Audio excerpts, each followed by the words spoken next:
नमस्कार। आज हम स्टार्ट करेंगे बीएससी पार्ट 2 पेपर 3 में हम देखेंगे लेड सिल्वर सिस्टम। इससे पहले लेक्चर में हमने 2 कंपोनेंट सिस्टम स्टार्ट किया था और 2 कंपोनेंट सिस्टम में हमने ये देखा था कि उसमें हम reduced phase rule P plus F is equal to C+1 ये हम 2 कंपोनेंट सिस्टम के लिए यूज़ करते हैं। तो क्योंकि लेड सिल्वर सिस्टम भी 2 कंपोनेंट सिस्टम है तो इसके लिए भी हम ये reduced phase rule equation P plus F is equal to C+1 use करेंगे। इस बात को हमें विशेष तौर से ध्यान रखना है। कल हमने लेड सिल्वर सिस्टम का थोड़ा सा देखा था कि इसका ये फेज डायग्राम है, जो कि हमने ये डायग्राम ड्रॉ किया है टेम्परेचर वर्सेस कंपोजिशन, जहाँ पर ये 100% लेड है यहाँ पर और 0% सिल्वर है, यहाँ 100% सिल्वर और 0% लेड है। और उसकी हमने देखी थी कि 3 कैरेक्टरिस्टिक्स है, एक है कर्व PE QE, दूसरी है एरिया बिटवीन द कर्व और तीसरी हमने कैरेक्टरिस्टिक्स देखी थी यूटेक्टिक पॉइंट E। अब हम इन कैरेक्टरिस्टिक्स को 1 बाय 1 डिटेल में देखेंगे। तो सबसे पहले हम इसमें देखते हैं कर्व PE। जैसा कि आपको यहाँ डायग्राम में नज़र आ रहा है, ये कर्व PE जिसमें हमने ये पॉइंट P को अगर हम ध्यान से देखें तो इस पॉइंट P पर प्योर लेड है और जिसका कि ये मेल्टिंग पॉइंट है और वो है 327 डिग्री सेंटीग्रेड। और इस पॉइंट P पर प्योर लेड सॉलिड और लिक्विड स्टेट में इक्विलिब्रियम में होता है। और जब हम इस लेड में सिल्वर ऐड करते हैं तो इसका मेल्टिंग पॉइंट कम होता है और ये कम होते होते ये PE की ओर जाता है, यानी कर्व PE की ओर जाता है। अब अगर हम इस कर्व PE की बात करें तो हम इस कर्व PE को हम फ्रीजिंग कर्व ऑफ लेड नाम देते हैं। इस कर्व के अलोंग 2 फेस है, एक है सॉलिड लेड और दूसरा है हमारे पास लिक्विड सॉल्यूशन जिसमें कि लेड में सिल्वर मिक्स है। तो इस तरह से हमारे पास इस कर्व के अलोंग, क्योंकि नंबर ऑफ फेस 2 है तो इसलिए इस phase rule P plus F is equal to C+1 में जब हम P is equal to 2 put करते हैं तो F इज इक्वल टू 1 आता है। क्योंकि 2 कंपोनेंट सिस्टम है तो C तो 2 हो गई, तो यहाँ पर F इज इक्वल टू 1 आएगा। यानी इस कर्व के अलोंग सिस्टम मोनोवेरिएंट है, यानी डिग्री ऑफ फ्रीडम क्योंकि 1 है, एक चर तंत्र है, हमें केवल एक वेरिएबल फिक्स करना होगा, दूसरा वेरिएबल इसका ऑटोमेटिकली फिक्स हो जाएगा। तो ये कर्व हमने देखा PE। अब हम दूसरा कर्व देखते हैं, कर्व QE। इस कर्व QE पे हम ये देखते हैं कर्व QE, और इस कर्व QE में अगर हम पॉइंट Q को देखें तो ये पॉइंट Q इसका जो है फ्रीजिंग पॉइंट है और इस पॉइंट Q पर जो टेम्परेचर है वो 961 डिग्री सेंटीग्रेड है और इस पॉइंट Q पर प्योर सिल्वर जो कि सॉलिड और लिक्विड स्टेट में इक्विलिब्रियम में रहता है। और जैसे ही इस यहाँ पर हम लेड ऐड करते हैं तो इसका भी हिमांक जो है वो कम होता जाता है और इस तरह से ये कर्व QE की ओर आता है। इस कर्व QE पर 2 फेस साम्य अवस्था में हैं, एक है सॉलिड सिल्वर और दूसरा है लिक्विड जिसमें कि लेड की जो कंपोजिशन है वो बढ़ती जाती है। इस तरह से यहाँ पर क्योंकि 2 फेस है तो इसलिए इस कर्व के अलोंग भी डिग्री ऑफ फ्रीडम 1 होगा और ये सिस्टम मोनोवेरिएंट होगा, जैसा हमने कर्व PE पे देखा। अब हम यहाँ पर देखते हैं यूटेक्टिक पॉइंट E। इस यूटेक्टिक पॉइंट E ई पर यहाँ पर 3 फेस इक्विलिब्रियम में है और वो 3 फेस है सॉलिड लेड, सॉलिड सिल्वर, ठीक है, और तीसरा है लिक्विड फेस। अब ये तीनों फेस एक दूसरे के इक्विलिब्रियम में है। यहाँ हमें ये देखना है क्योंकि नंबर ऑफ फेस 3 है तो डिग्री ऑफ फ्रीडम इस पॉइंट ई पर 0 होगा, यानी जो सिस्टम है वो नॉन वेरिएंट होगा, यानी यहाँ सिस्टम अचर होगा। तंत्र जो है इस पॉइंट ई पर अचर होगा क्योंकि यहाँ पर 3 फेस साम्यावस्था में है। जैसा कि आप यहाँ देख रहे हैं इस फेस डायग्राम में, इस पॉइंट ई पर टेम्परेचर भी फिक्स है 303 डिग्री सेंटीग्रेड और इसका कंपोजिशन भी फिक्स है और वो है 2.6% सिल्वर। तो यानी ये फिक्स है कि इस पर्टिकुलर कंपोजिशन और इस पर्टिकुलर टेम्परेचर पर ये तीनों ही फेस एक दूसरे के साम्य अवस्था में रहेंगे। हमने अपनी तरफ से कुछ भी फिक्स नहीं किया है, इसलिए यहाँ पर ये जो सिस्टम है वो नॉन वेरिएंट होगा। इस पॉइंट ई को हम गलन क्रांतिक बिंदु या यूटेक्टिक पॉइंट कहते हैं। ये बहुत इम्पॉर्टेंट है, आपको ये ध्यान रखना है क्योंकि एग्ज़ाम में ये पूछ लिया जाता है what do you mean by eutectic point.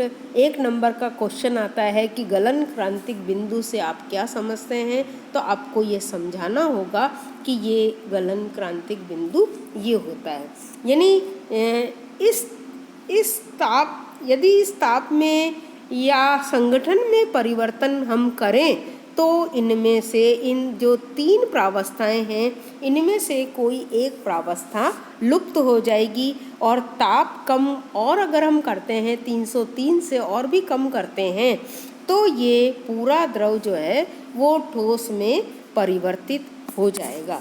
इसको ध्यान रखना है। यानी 303 डिग्री सेंटीग्रेड ये वो न्यूनतम ताप है जिस पर कि द्रव प्रावस्था ठोस लेड और ठोस सिल्वर के साथ अस्तित्व में होती है और ये जो ताप है इसको हम क्रांतिक ताप या क्रिटिकल टेम्परेचर कहते हैं और इस पॉइंट ई को हम गलन क्रांतिक बिंदु कहते हैं, जिसका कि इस पर क्योंकि जो संगठन है वो 2.6% सिल्वर है, यानी इसका जो कंपोजिशन है ई पर वो 2.6% सिल्वर है, इसलिए इसको हम यूटेक्टिक कंपोजिशन कहते हैं। यानी इसके जो टेम्परेचर को यूटेक्टिक टेम्परेचर और इसके कंपोजिशन को हम यूटेक्टिक कंपोजिशन कहते हैं।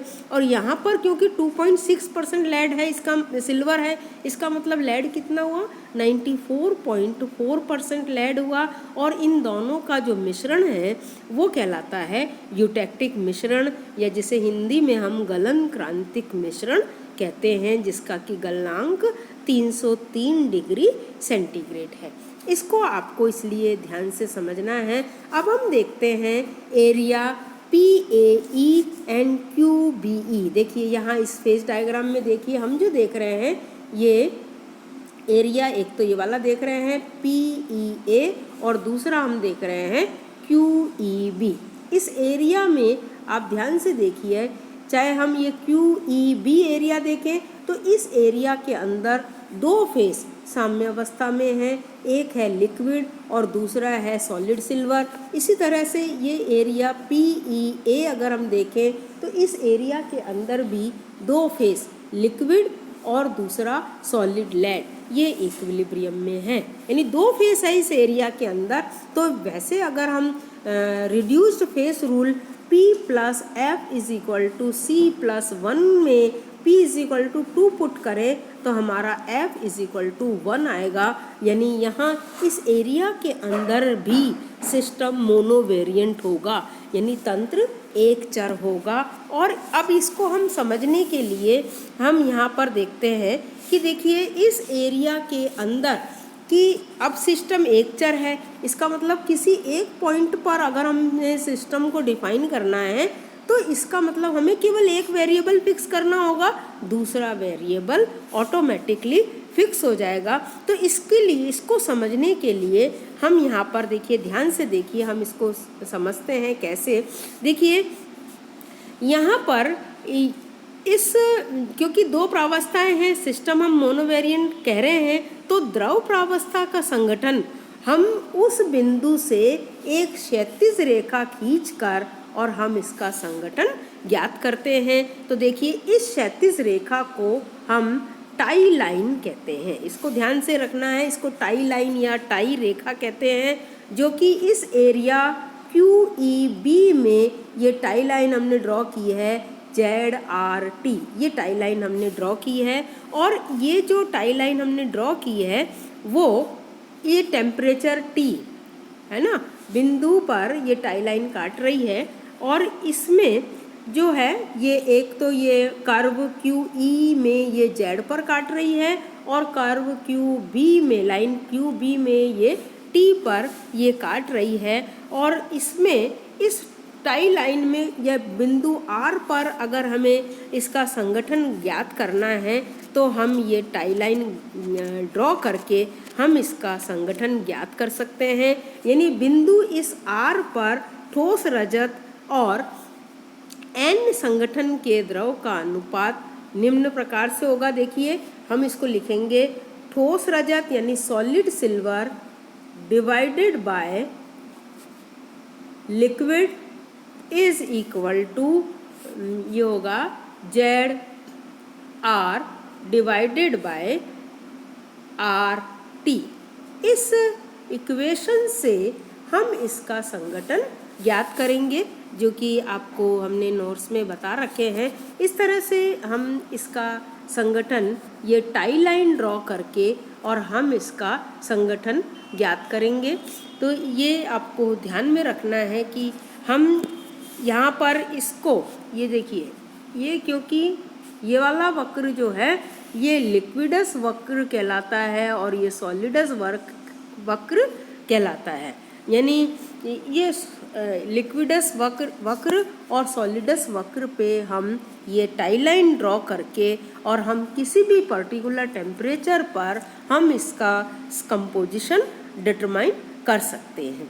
अब हम यहाँ पर देखते हैं इस कर्व PEQ से ऊपर का एरिया। अगर हम इस एरिया की बात करें तो इस एरिया में नंबर ऑफ फेस केवल 1 है और वो है लिक्विड। अब क्योंकि P=1 है तो डिग्री ऑफ फ्रीडम यहाँ पर 2 होगा, यानी सिस्टम इसका बाईवेरिएंट होगा, द्विचर तंत्र होगा। और यहाँ पर अगर हमें किसी पर्टिकुलर पॉइंट पर सिस्टम को डिफाइन करना है तो हमें इसके दोनों ही वेरिएबल टेम्परेचर और कंपोजिशन फिक्स करने होंगे, तब हम उस पर्टिकुलर पॉइंट पर सिस्टम को एक्सप्लेन कर सकते हैं। अब हम देखते हैं एरिया बिलो कर्व AEB।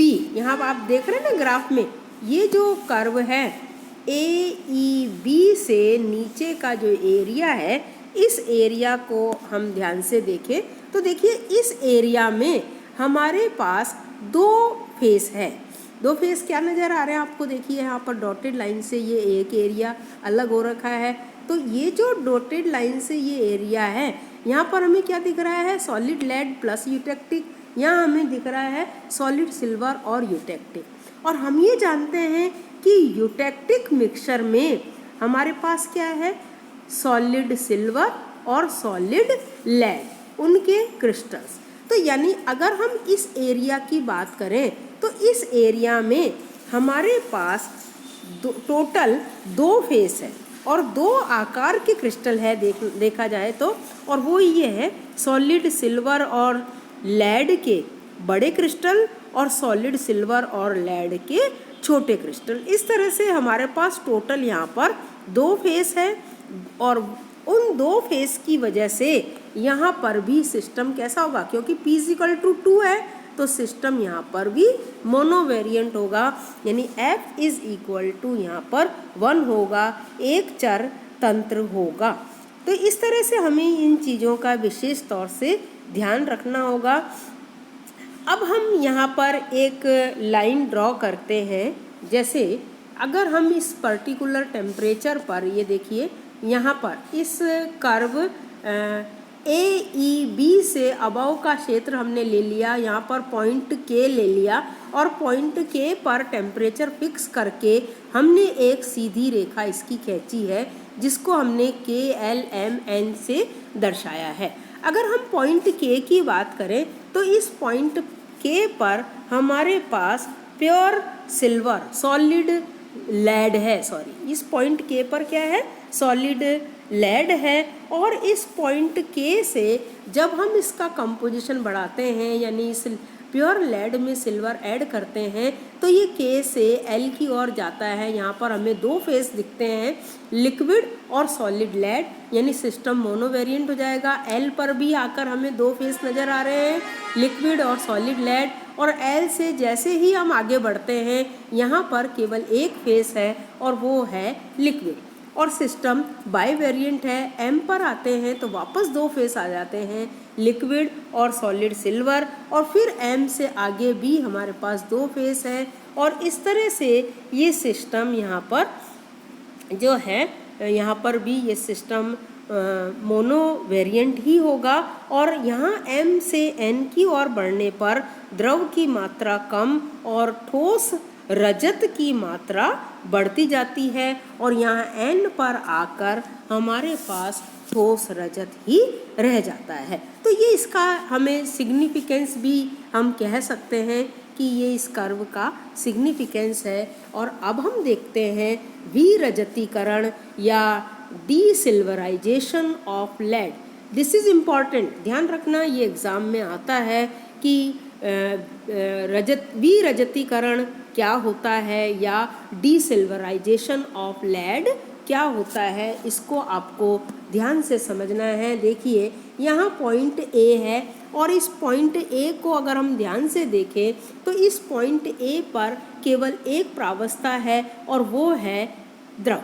और इस पॉइंट A पर हमारे पास जो लिक्विड में जो सिल्वर की कंसंट्रेशन है वो केवल 0.1% है।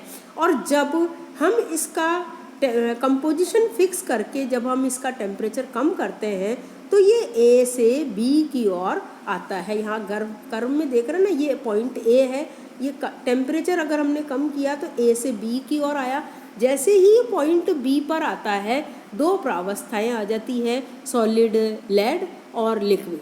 और फिर जब हम इसमें और टेम्परेचर कम करते हैं तो ये लेड से E की ओर आता है। पॉइंट E पर आकर इसकी जो कंपोजिशन है वो सिल्वर की 2.6% हो जाती है, यानी इस लिक्विड में सिल्वर का अनुपात बढ़ जाता है।